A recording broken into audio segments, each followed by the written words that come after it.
Hello, and thank you for joining us for another episode of Shining Light on Shadows, a candid conversation about mental health.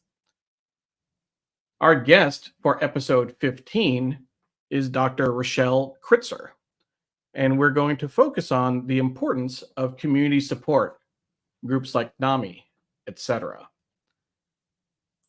My name is Neil Parekh. We are live on Facebook, Twitter, LinkedIn, YouTube, Instagram, and my website. My co-host, of course, is Dawn Helmrich Newberg. Hey, Dawn. Hi, Neil. How are you? Good, good. It's been 3 weeks since our last show. With our schedule of trying to go the second and fourth Thursdays of the month. Every now and then, there's an extra week that sneaks in, but I think it works out. We're live on both of our Facebook channels and both of our Instagram accounts, and on my Twitter, my YouTube, and LinkedIn, and my website. One of the things that we want to always thank people watching on replay. If you're watching on replay, you're usually catching the opening part of the show. So thank you for doing that. That's one of the things I like about this platform and the way that we do the show is people can watch it at any time. And these shows are really not time bound. We're talking about issues that, people can find value in at any point down the line. So certainly thank you for coming back to that. If you are watching, particularly on Facebook, we want to make sure that you press play on the video. If you're seeing it in your feed, make sure you press play so that we can see any comments you might make. We always enjoy saying hi to our guests. So we definitely want you to let us know where you're watching from. Make sure to write where you're watching from in the comments and give us a quick hello. Not surprisingly, the first two people that I see on the list, my mom saying hi from Hastings on Hudson, New York. She is just 2 doors down from our guest. Our guest is Dr. Rochelle Kritzer, who is our neighbor in Hastings. She moved in when I was graduating high school, so she's been there for quite a few years now. She's become really part of the family, but we're so thrilled that she's going to be joining us today. The other family member we have joining us is what? On the other side of the wall there? Which on the other side of the wall, my wonderful husband, who says he's from places unknown, but yeah, he's always the jokester. Absolutely. Paula Kiger is watching from Charleston, South Carolina. Not usually in Charleston, so I'm curious what you're doing. I know that you were up in Connecticut earlier in the week, Paula, visiting a friend of ours, Rose Horowitz. So maybe you're on your way back down from home to home. Thank you so much for joining us and watching the show. Paula is a longtime colleague of mine at Digimentors and has always been so supportive of everything I do. And we're going to talk a little bit about that later in terms of the support we get from our friends and colleagues. Naomi Service is watching. Glad to be joining from the Upper West Side. Thank you, Naomi. So glad you can join us. And my aunt, my godmother, actually, my mom's sister, is watching from Canada, from Whitby, Ontario. Thank you, Neela Masi. Always good to see you. And I'll explain. I think I said it in the last episode. I can't call her Neela Auntie. That's just not, normal for me. Masi is the term in Gujarati that you use for your mother's sister. So you take the first name and then you add a little bit afterward. So thank you so much for watching. And my mom is going to keep us updated on people who are watching the show but who may not have commented yet. Claire, Rochelle's daughter, is watching. So if folks are not familiar, and you might be seeing this as well, when you're on Facebook, you'll get little notifications if friends of yours join the show. So be warned, any friends of my mom who are watching, we're going to be celebrating you and thanking you for watching, even ahead of any comments. But luckily, Claire was brave enough to put in a hello herself. She's here to support her mom. My question, Claire, are you out at dinner watching? Because I believe that the family left Rochelle home alone for the show. So let us know how dinner is going. But it's always great to have people watching, and we're going to talk about that during the show. One of the things that we wanted to do is to go back to our last episode. If you remember, episode 14 featured Stefan Kaplan, another colleague of mine at Digimentors. And before that, let me just do a quick shout out. Digimentors is the consulting firm that I work at. Sri Srinivasan is the co-founder, and they provide a pro bono support for the production. But more than that, my colleagues have been great about supporting the show, watching, commenting, amplifying, etc. So I really want to thank everyone there. At Digimentors, we do digital marketing, events, and digital programs, strategic communications, trainings, and workshops. We also help with staffing and recruiting, and we're doing a lot of work around AI policy right now. Our last guest, Stefan Kaplan, talked about the role that nature plays for him. He said, "Nature photography keeps me happy, happy, and focused. When I'm out on my walks, I let everything flow and things just develop right in front of me. I'm observing the natural environment." That was his blog post that he shared. So what we're going to do is to share a quick recap, some thoughts from Stefan at the closing of the last show before we bring on our guest, Dr. Rochelle Kritzer. Here is Stefan Kaplan from our August 22nd show. Talk about the role that nature plays in kind of keeping your balance in terms of mental health. Yeah. Well, the one thing I'll say in summary, really, this is better than anything else I could say, is that, listen, as we all juggle so much in life, we also have to realize that we're going to fall off the horse a bit here and there. And to me, the one antidote to the daily grind is nature. You can incorporate it however you want, with photography, without photography, but nature is the key. The photography's in there, but nature is the key. So trust me when I say a peace and calm can come over you that way and help your health. And where does that leave you? Well, it keeps you in the moment more. It helps reduce stress. It makes you a better person. I feel when you're more peaceful and you're more relaxed, you're better in life. You're better around people. You're better around family. You're better around everything. Your mind is clear. Your spirit is alive, and you're more joyful, I feel. So that's what it's all done for me. I hope that people will share this on replay with people, friends and family, so they can see it, maybe take a lot away from it.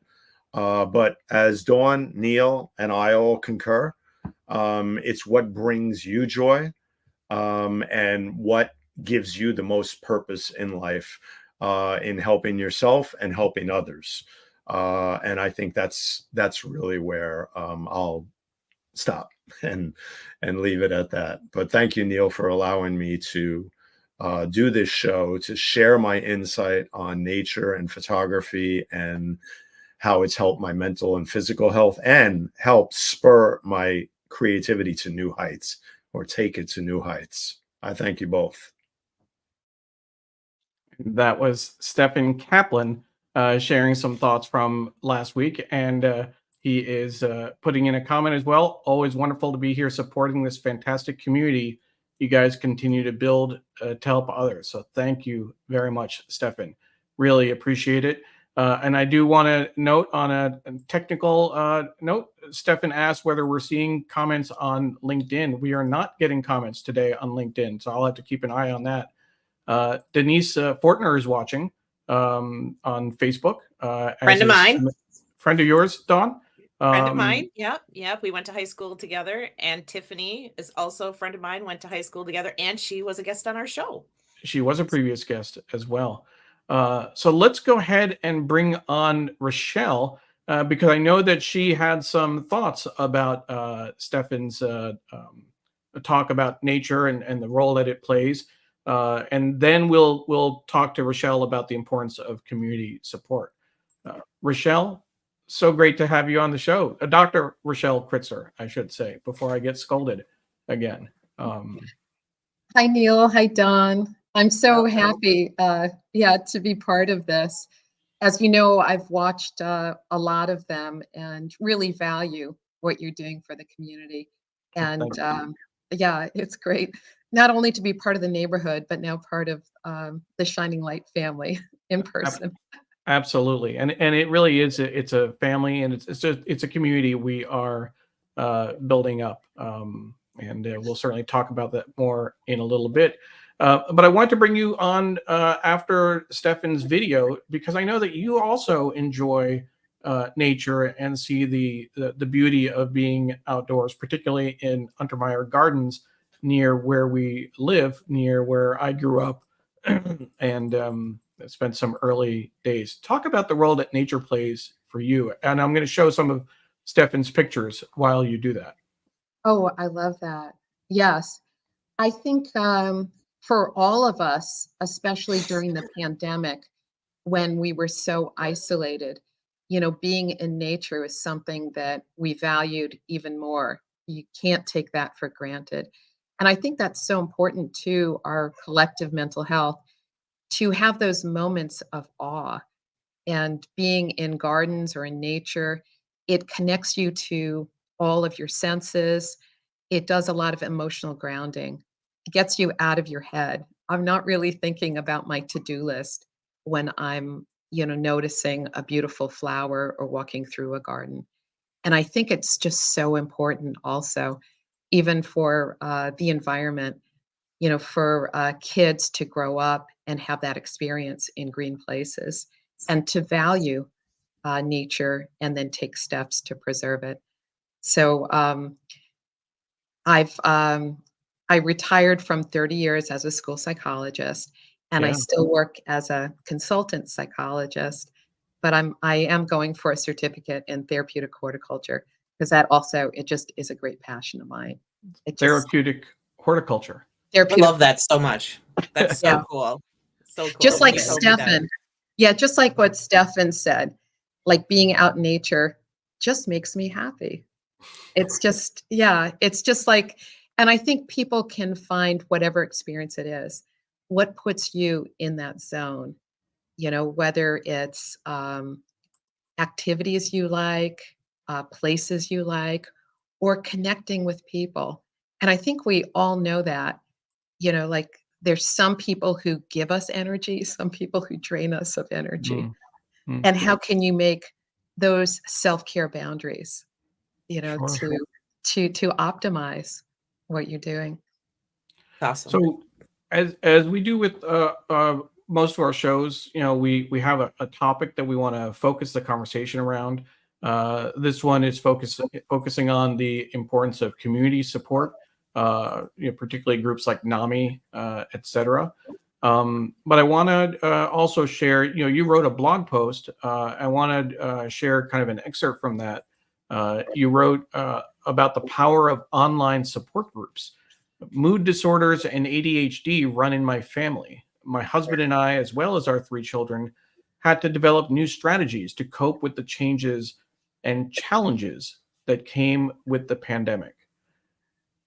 Can you elaborate on that a little bit? Talk a little bit about, kind of what your experience has been with community support organizations, what role that's played for you professionally and personally? Sure. And I'm going to go way back also, just Sure. to talk about, because I like the way everyone on the show really connects, in a personal way, and to show how what we're saying is not just reading from a textbook, but it's Sure. really authentic to our own experiences. So growing up, I was in a family of origin where we didn't really talk about our feelings, and we just, feelings weren't to be talked about. You just kept going, and you pretended everything was fine. And we moved around quite a lot. I went to 8 different schools in 12 years, And I had a lot of feelings of loss of leaving friends and communities that I developed real ties with. And and in a family where you don't really talk out, issues or feelings, there can be a lot of tensions. So anyway, when I went to college, I discovered psychology and developed an emotional vocabulary. And I just was really, really drawn to it. And I think also because I'd had that experience of being the new kid in so many different schools, that I really developed a passion to be a school psychologist and help other kids, adjust to stressors in their lives. And so my 30-year career in the schools, a lot of what I did was, certainly crisis intervention, counseling, testing, but a lot of it was advocacy and connecting families and kids to supports. And and I continue to do that as a part-time consultant right now in an agency for developmentally disabled individuals. And I think that that experience both in the schools and in the clinics just has shown me that it doesn't matter what you're struggling with, what level of disability, what level of emotional stressors that you're dealing with. It's possible to forge a life worth living and a life full of meaning. And I think it's just so important to have those authentic connections. I love the way, Neil, in your blog, you said that this community is your group, and I believe that is true. And I think that everyone finds what works for them, and sometimes it doesn't have to be 12-step programs or formal programs, but it's really good to know that they're there. And I think that the pandemic caused us all to increase our levels of depression and anxiety. And it also took advantage of everyone's, vulnerabilities. We were all feeling more isolated. And with that, with the pandemic, there was this proliferation. All of a sudden, everybody knew what Zoom was and how to access it. And, so I had mentioned in terms of my own family, we were all having stressors during that time, as the whole world was. And, some of my children were also, having some difficulty. And so a friend of mine told me about NAMI and about this. And I'm a psychologist. And at first I thought, wow, an 8-week education program, I don't know if I need that. But when I really, looked at what it was, I said, this makes a lot of sense, because it's not only giving you information, but they're also telling you about the resources that are available.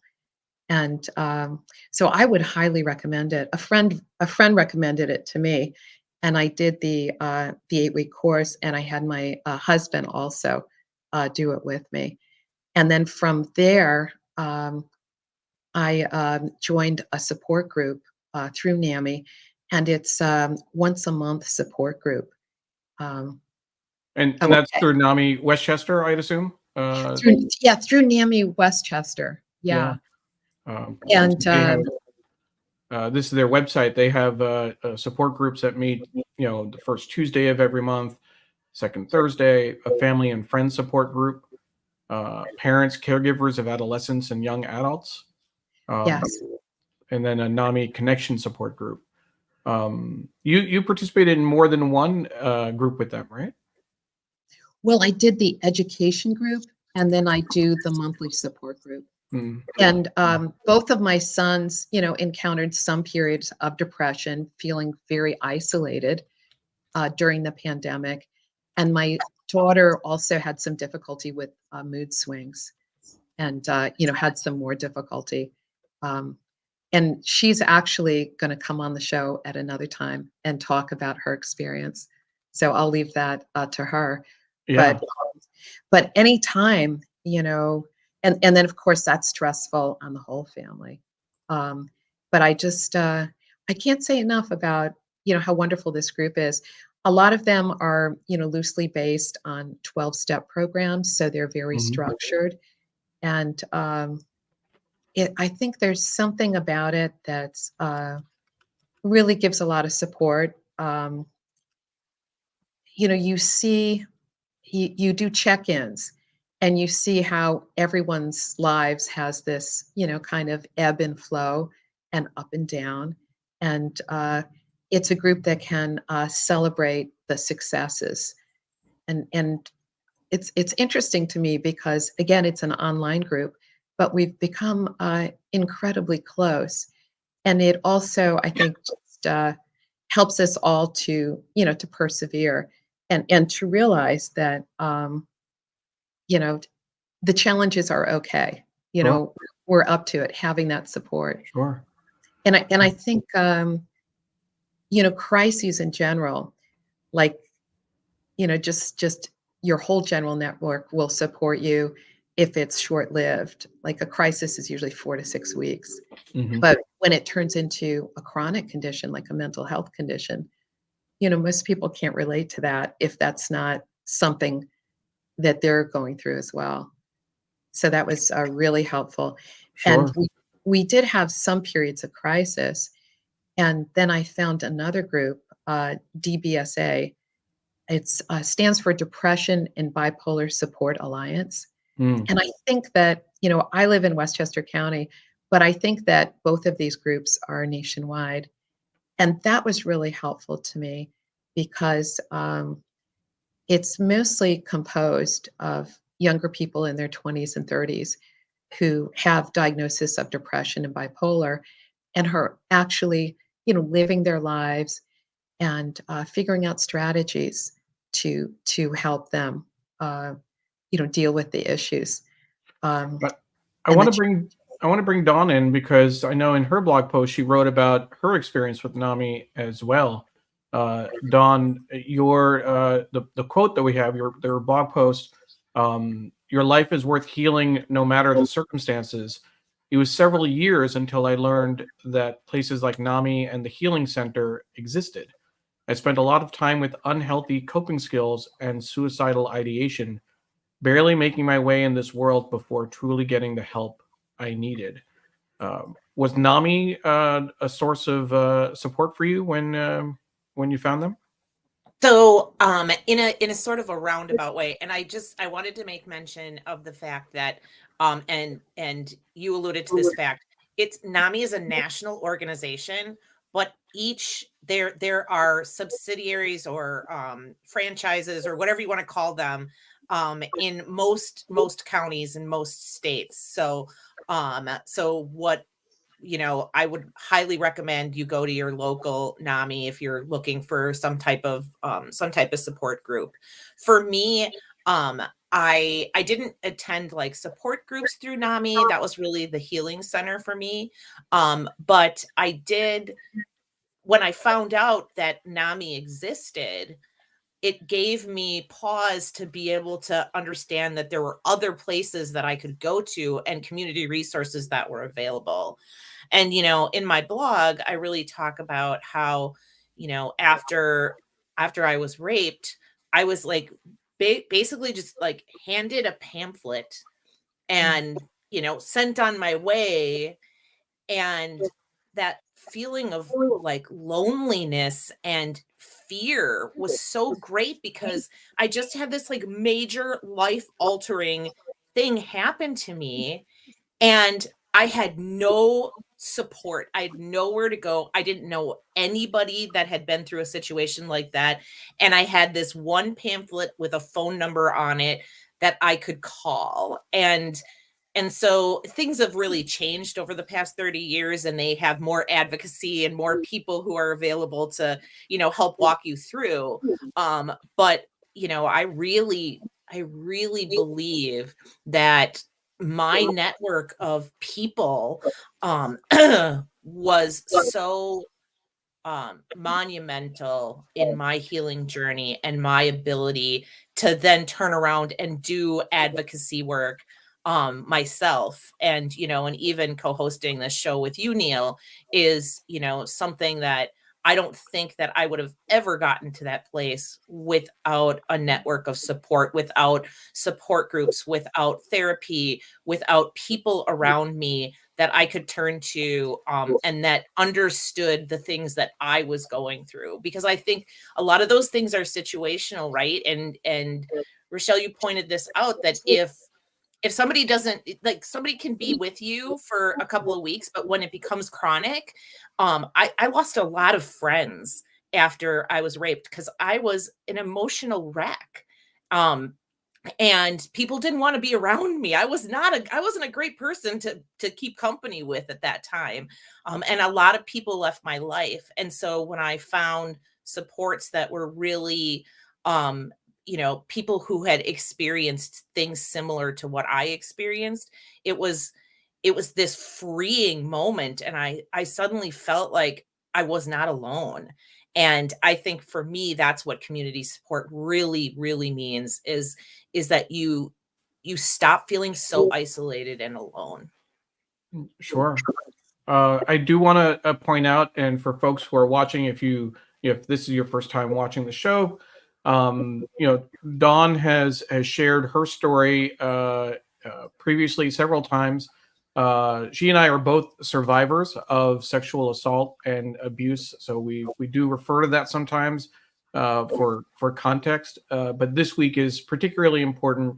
It's yesterday, no, 2 days ago, rather, I think, was the 31st anniversary of when Dawn was attacked, and she was very brutally beaten and raped, left for dead. Somehow was able to get home, somehow was able to get help. But Dawn, and you write about this so well in your blog post. Um, you know, everything that you are today, everything you've been able to do, is a testimony to your strength and your resilience. And it's particularly. I don't want to fall in the trap of equivalencies and saying one is the same as another, or that one is bigger or not bigger. But I am struck. My sister actually wrote a very poignant post on Facebook this week about September 11, because she was actually initially supposed to be at a meeting for a coalition she was a part of at the World Trade Center. And a week before, or sometime before the meeting, it got moved, I believe, to the Empire State Building. And, she watched everything happen from there and was in the middle of everything in terms of the aftermath. But it could have been a very different story. And so, both of you, in your blog post, but also for Amy and her post, talk about everything that's come afterward has really been a gift. And so I just want to honor that and thank you for sharing that in the post that you wrote. I'm sorry. Oh, I love that. I think focusing on gratitude, Absolutely. and somehow accepting and moving forward. Absolutely.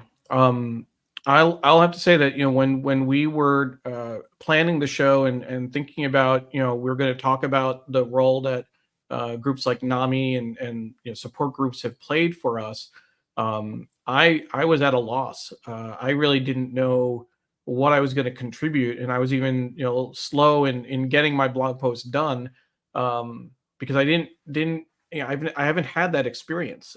My experience with getting help has been one-on-one therapy, and it's been a very personal journey. I've never been a part of a group or a support group or any kind of group therapy. And what I realized, and this is the way I framed it in the post, is that, creating community support through live stream shows was the title. For me, my community support has been online through live stream productions like Shining Light on Shadows, emails, text, responses to social media posts, and viewer comments. I can't tell you how powerful this has been for me. Both last year when I co-hosted a show with Candace Sanchez, season 3 of Unspoken Conversations with Candace. That show was dedicated to male survivors of sexual abuse. And every month we interviewed a different male survivor, and I talked about my story a little bit. And the support I got from writing about it and sharing about it was tremendous. And it helped me to talk about it a little bit more openly. As we've said a few times on the show, once I tackled that subject, I figured I could tackle an even harder subject, for me at least. Talking about mental health was harder in some ways. To share that I saw a therapist or that I suffer from anxiety and occasional depression. But I can't tell you how gratifying it's been, not just to, when I first put out the blog post and people responded and emailed and texted, but also subsequently it's given me the wherewithal and the confidence to be more open about my mental health, and to share for folks who are on our email list. Like in June, I had a tough month and we had to cancel a show. I just could not bring things together, and it was one of the hardest things I'd ever done because I hate canceling shows. But I was able to email that to the group and say that I'm having a tough time. I'm going through kind of repetitive cycles where I'm overwhelmed and can't function. And the emails I got from people from professional contacts, from people who I never would have thought would have supported me. I mean, I'm going to get support from you, Dawn. I'm going to get support from you, Rochelle. I mean, we've talked about this before. You were one of the first people I talked to after I shared my story about being abused on the New York Times read along. I remember being in Hastings that day. I'm getting support from my friends like Paula and Stefan, my mom, of course, and my sister. That's all kind of, I don't take it for granted, but that's I can count on that. But when I get emails from professional contacts that tell me in so many words that they've gone through depression as well without actually telling me, that just it feels like I'm doing something, and doing something right, and that this is the community support that I have. This is what helps me keep going, and so I want to bring on a few comments, because people like Apollo, watching from Philadelphia, has been a great example. Another Digimentor's colleague who has been incredibly supportive of this show and has been commenting throughout, watching it on replay when he needs to. He had some kind words for you, Dawn. You are a marvel and beautiful spirit. Never let that go. Stefan as well. Dawn, you are so strong and such a beautiful soul. So happy to see you doing well, and in turn helping others by working with Neil to create such a great, warm, supportive, uplifting community these days. So I just wanted to thank folks for saying that. And I know that my sister is watching because my mom gave me the alert. So my sister is watching from Seattle. Thank you, Amy. I appreciate you watching. What in terms of the work that you've done, Rochelle, you worked as a school psychologist for 30 years. What would you say would be how did you see things evolve over that time from when you first started toward the end of your tenure? Did things get easier for young people in schools? Was mental health at all kind of more accepted? Was there less of a stigma? Well, that's an interesting question. In a way, yes. I spoke a little bit about, when I was growing up and you just didn't talk about feelings, and going for counseling or something was a sign of weakness. Mm. You didn't want to air the skeletons in your closet, that was private stuff. I think that, living in the metro area now, counseling and going to therapy is much more widespread. And hopefully it's not seen as a sign of weakness or failure, but it shows strength and compassion, both for yourself and for others, that you're able to, feel the feelings and experience it and move past it.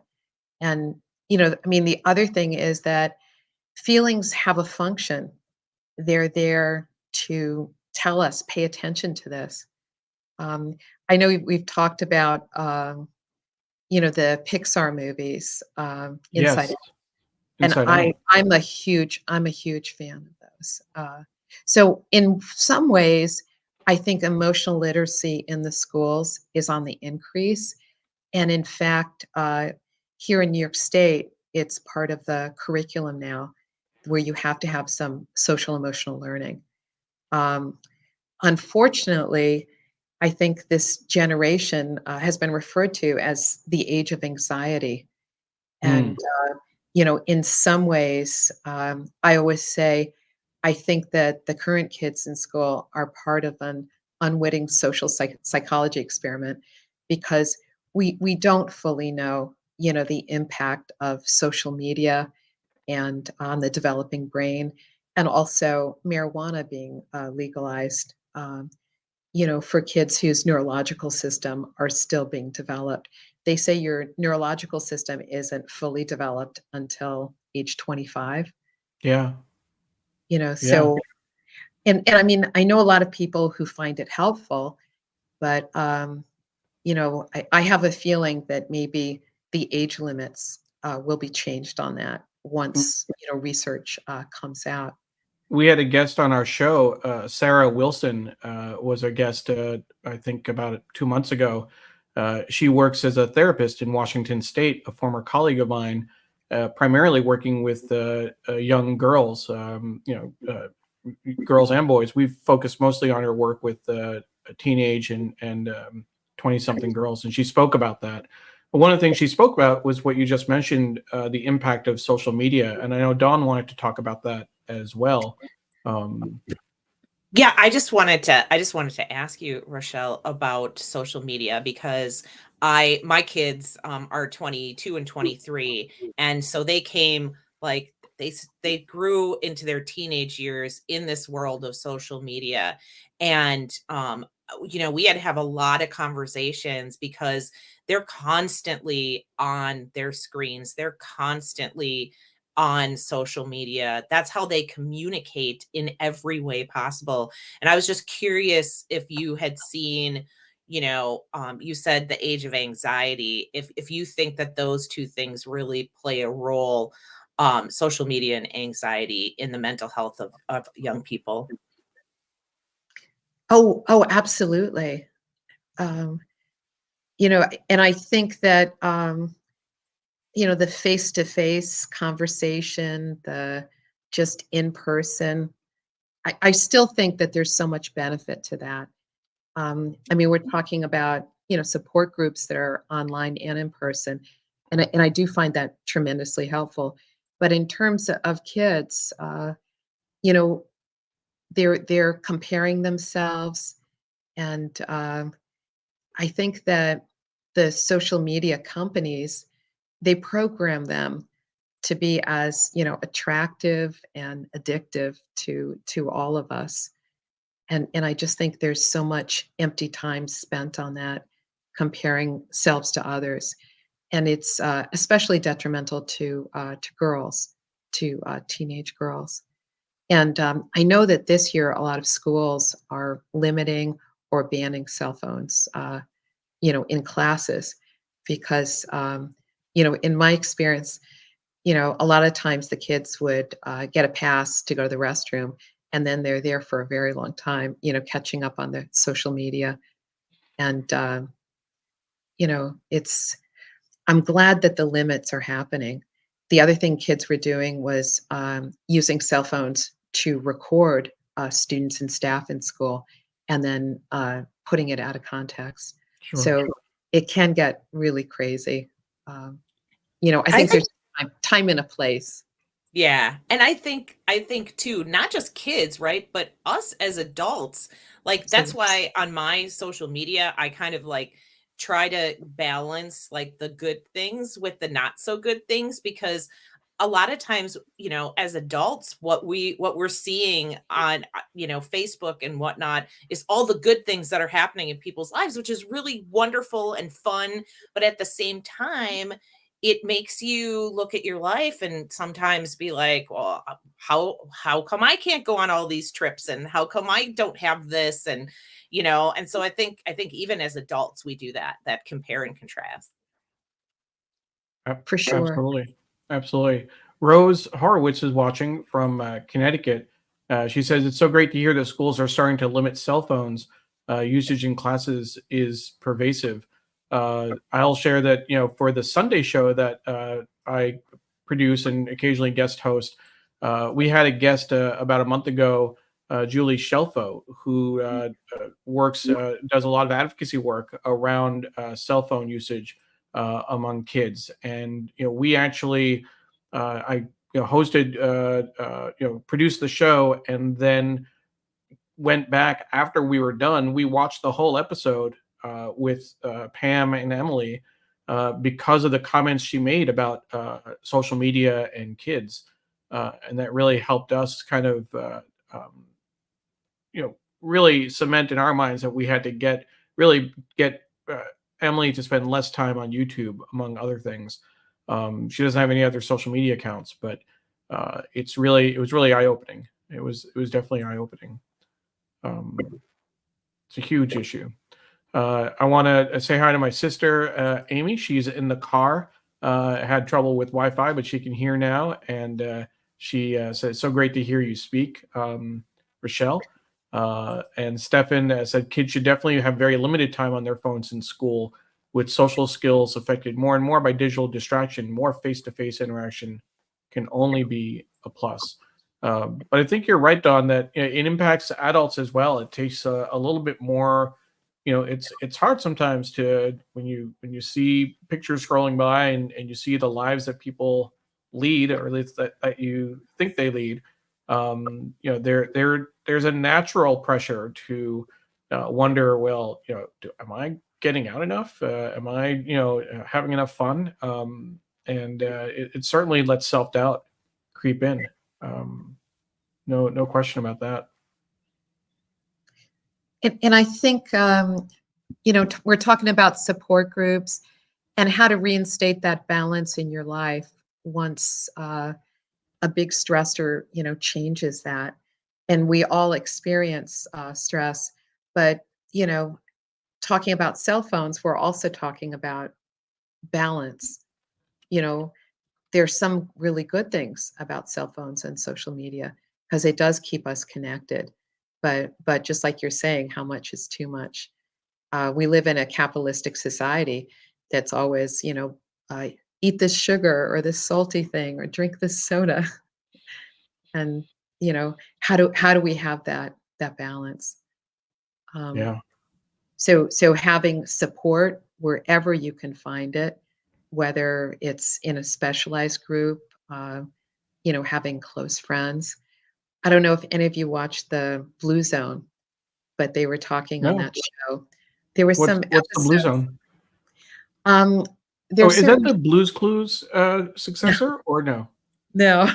I didn't know what you were kind of watching these days, Rochelle, but Yeah, maybe it's not your age bracket yet.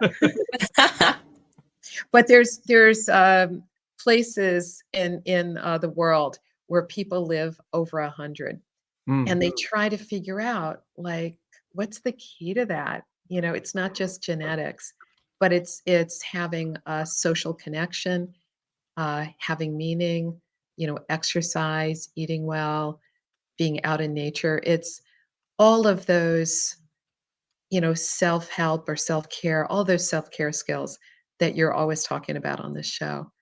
But social connection is one of those really important ones. Yeah, Sure. being a researcher, Um, I've done a lot of research around older adults and people who are aging, and one of the downfalls of health for older adults is social isolation. Mhm. If when their peers or their loved ones, pass away, and they don't connect in some way to other people, it's like this downhill slope for older adults. So I think there's so much truth in that. Yeah, we actually had a guest earlier in our series. Indira Somani talked about her mom, who went into a pretty severe depression over the last 20 years after her Indira's father had passed away. Indira is a documentary filmmaker, so she her response was to do a film about it and kind of raise awareness about this. But you're right. I think that's something that is a very common trigger, and I'll just say for folks who may not know, my mom, we lost my father about 15 years ago now, in 2009, and my mom is, I can't even say that she lives alone, frankly, because Rochelle, you are so there for her, and your family has adopted her in so many ways. But she has it's actually like our relatives, are my uncles and the in-laws are marvel at how she's managed over the last several years. So that's really an important thing. I do want to give a shout out and big hello to Belle Harvey. Belle, I don't know if you've watched the show before or if this is the first time commenting. She says that she's a New Hampshire high school educator, first year with a cell phone ban. Kids are reporting they are happier talking and playing with friends.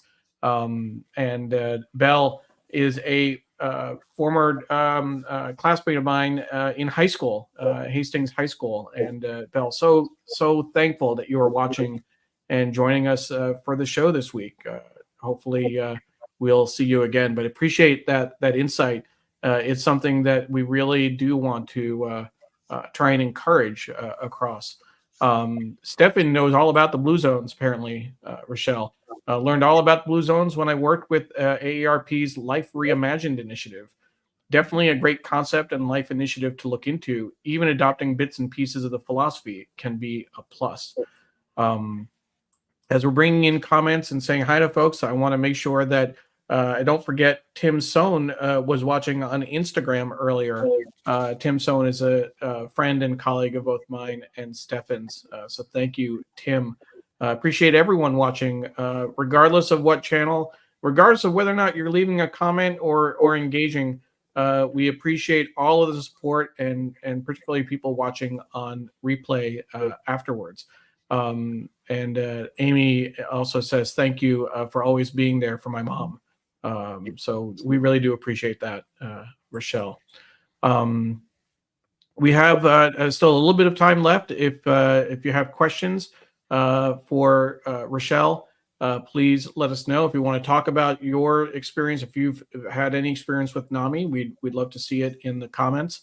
Rose was in a conversation with Stefan, agreed with something he said. In Connecticut, leadership has suggested for schools to limit cell phone use, but it's up to each school district to come up with their own guidelines. However, it's the first year that the state has come out with this directive. So we'll see. I know here in Northern Virginia, several schools in the Fairfax County Public Schools are experimenting with cell phone restrictions and some cell phone bans to kind of see what that might look like and what kind of policies they might institute in the coming years. So definitely a topic of conversation. Amy has a question for you, Rochelle. We're going to be putting you on the spot a little bit. How is it that your older son is not at all addicted to his phone? And she says it amazes me every time I see him. Is that Brian, who lives in Seattle, or It's Matt. Matt in Seattle? Yeah. Yes. So tell us about this. How did that I happen? think I think Matt has a $100 phone. He has the least expensive phone possible. He just uses it in a utilitarian way. In some ways, I was fortunate that my kids were already in high school when smartphones came out. So, they were a little bit more mature. And yeah, Matt's just, he knows what he likes and he just kind of focuses on that. And, Interesting. yeah, and good for him, actually. He, And do- and he Don, doesn't he doesn't go down those rabbit holes. and you were saying your kids were a little bit older as well, right? In terms of Yeah, they were probably 5th, 6th grade when cell phones came out. I mean, my daughter was a very, very big into social media, but I had a lot of restrictions. Like they weren't allowed to have their phones in their rooms. They had to give them to me when they went to bed at night. They didn't have televisions in their rooms, so there was like no access really to that. And and like my son basically uses it to talk about plants. That's yeah, he's not I big love on that. it either. So that's good. That's a yeah, good thing. yeah, it is. It is. We're on the other end of that spectrum. Emily is 11, and we've told her we're not getting her a cell phone, and we're trying to hold out. I think that there's a lot of efforts to hold off on getting cell phones for kids until they're 13, and that's somehow some kind of a threshold, 8th grade. There's a campaign, wait till 8th, if I'm not mistaken, but we'll see. And who knows what the whole landscape is going to look like in 2 years. I mean, it'll be completely different in terms of apps and such. I will say that for anyone out there who is, I haven't watched it yet, but if you're not familiar with Skibbity and mewing, the Today Show did a piece this morning to explain those two concepts and those two terms. I do know that Skibbity Toilet is some kind of YouTube video shorts series. That's about as far as I've gotten. But yeah, the Pam watched the clip, and she was saying that the hosts were completely confused. They had no idea what people were talking about, and it was kind of like, it reminded me of old clips when, like, I've seen a Today Show clip of Bryant Gumbel when he first learned about email, and like was completely like, what? And you send it, and it's like that kind of a thing. So if you're trying to keep up with your kids, good luck. And if they're talking about it on TV, it's already passed.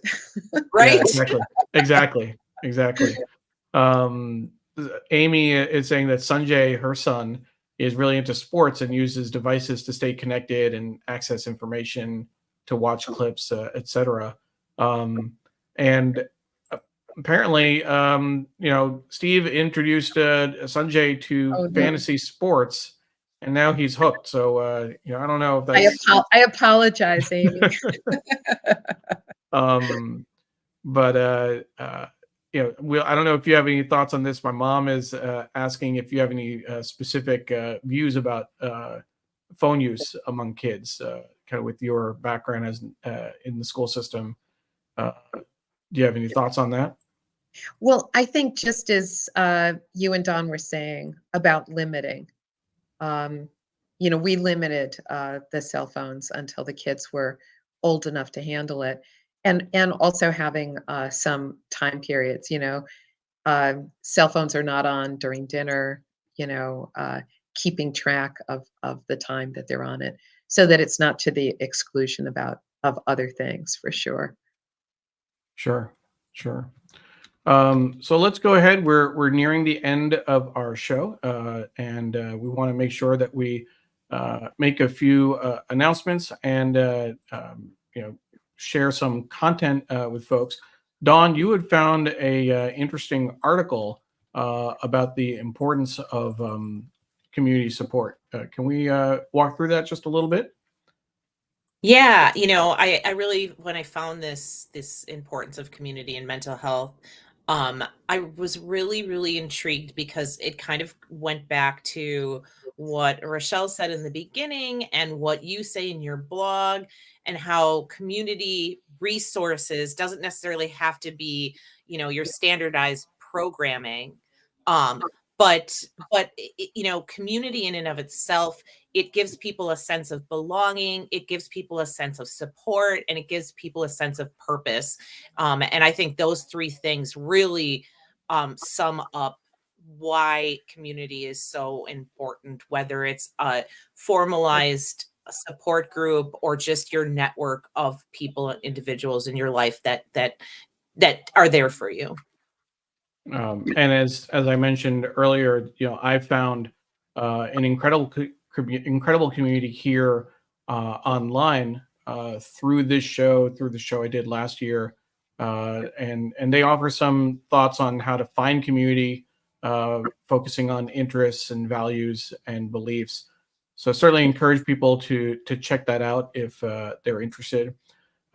As we do with each show, we shared some stats and resources from various groups. NAMI is one of the groups that we always talk about on the show, and in particular, we want to remind people that 1 in 5 adults suffer or have suffered from mental illness at some point in time. We put the helpline for NAMI up, 1-800-950-6264. That's 1-800-950-6264.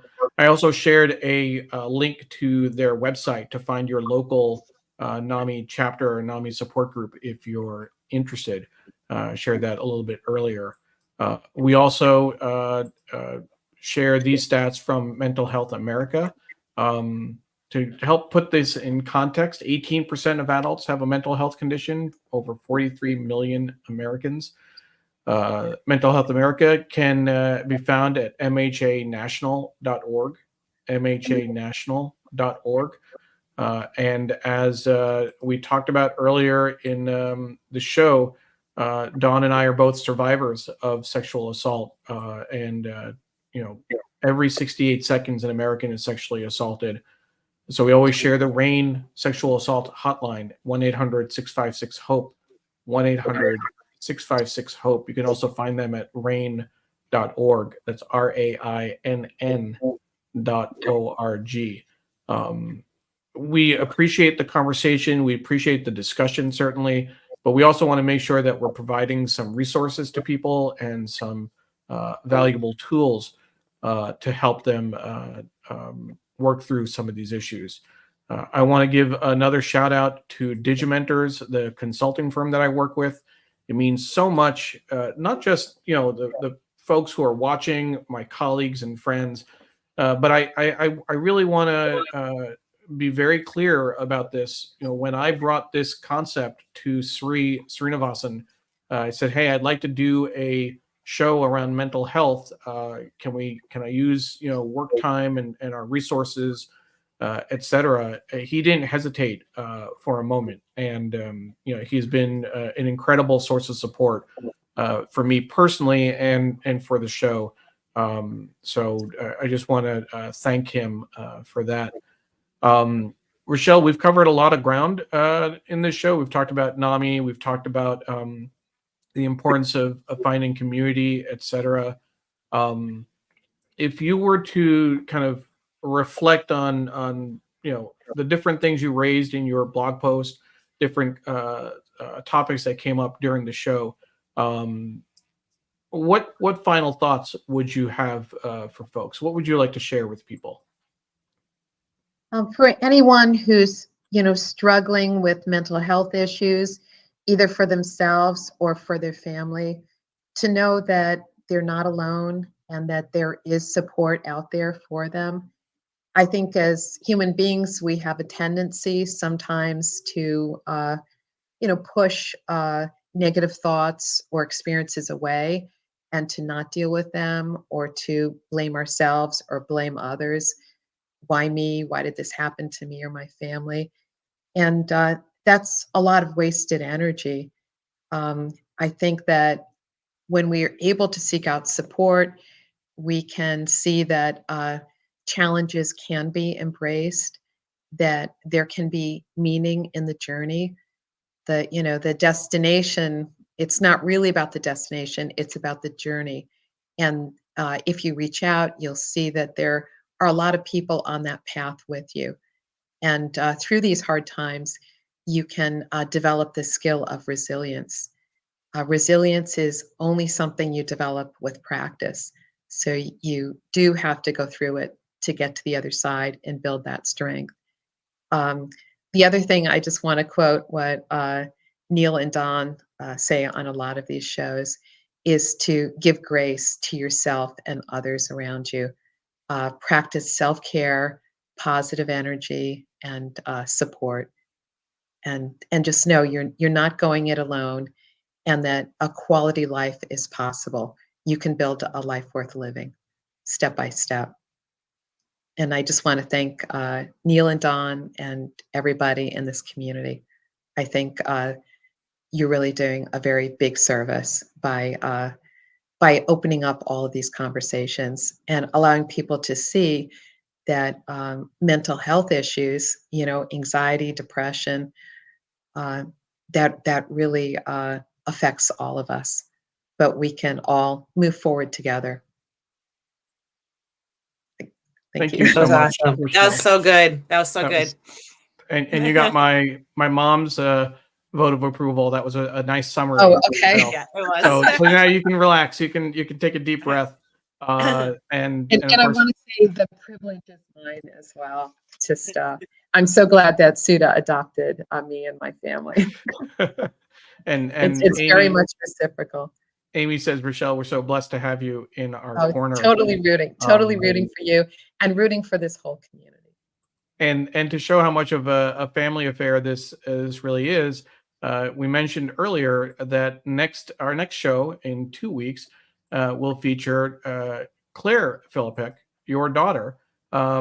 Claire is going to talk about the highs and lows of managing bipolar 1 disorder. So please join us Thursday, September 26th, 7 p.m. Eastern Time, 6 p.m. Central. Really means a lot that both of you are willing to join our show and talk about your experiences. Related, obviously, and kind of intertwined, but also very different. And you each have your own stories to tell. So we're looking forward to hearing from Claire about her challenges in managing bipolar 1.